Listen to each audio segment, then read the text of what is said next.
కమల్ హాసన్ మణిరత్నం కాంబినేషన్లో సినిమా అంటే నాయకుడు రేంజ్లో సెన్సేషన్ అయ్యే ఛాన్స్ ఉంది. అలాంటి మూవీ వచ్చి దశాబ్దాలు దాటింది. అందుకే ఈ కాంబినేషన్లో సినిమా వస్తుంది అనగానే మనీ కమల్ ఫ్యాన్స్ మాత్రమే కాదు, నాయకుడి మూవీ గురించి తెలిసిన బ్యాచ్ అంతా ఈ సినిమా ట్రైలర్ కోసమే వెయిట్ చేశారు. ఆ ఎదురు చూపుకు తగ్గట్టుగానే ట్రైలర్ వచ్చింది. 2 నిమిషాల డ్యూరేషన్తో ఈ ట్రైలర్ పేలింది.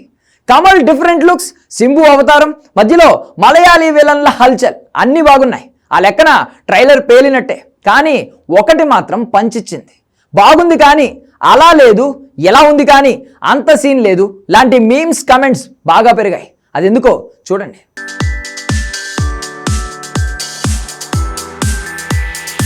మణిరత్నం అంటే క్లాసికల్ మూవీకి care of address, Kamal Haasan అంటే పర్ఫార్మెన్స్కి పర్ఫెక్ట్ అడ్రస్. అలాంటి ఆ ఇద్దరు కలిసి ఒకప్పుడు నాయకుడు మూవీతో ఇండియన్ సినిమా స్టాండర్డ్స్ని పెంచారు. సౌత్లోనే కాదు, పాన్ ఇండియా లెవెల్లో ఆ సినిమాకు సెపరేట్ ఫ్యాన్ బేస్ ఉంది. హాలీవుడ్ మూవీ గాడ్ ఫాదర్ ప్రేరణతోనే ఆ సినిమా వచ్చినా అది ఇండియన్ గాడ్ ఫాదర్గా వరల్డ్ వైడ్గా ఫోకస్ అయింది. అలాంటి హిస్టరీ క్రియేట్ అయిన 38 ఏళ్ల తర్వాత సేమ్ కాంబినేషన్లో థగ్ లైఫ్ వస్తుంది. ఆల్రెడీ ట్రైలర్ వచ్చింది.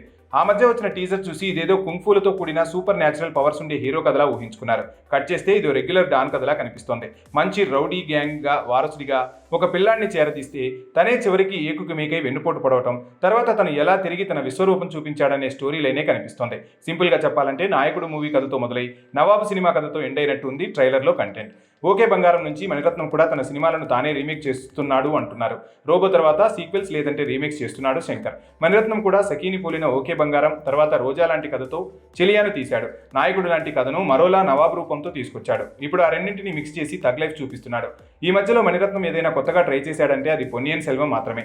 అది కూడా మణిరత్నం స్టాండర్డ్స్లో ఏం లేదు. ఏదేమైనా కమల్, శింబు పాత్రలు, మలయాళ నటులు అతి మాత్రమే ట్రైలర్లో కనిపించింది. ట్రైలర్గా చూస్తే బాగున్నట్టే, కానీ కథగా కొత్తగా మణిరత్నం ఏం చెబుతాడని చూస్తే బాలేదనే మాటే వినిపిస్తోంది.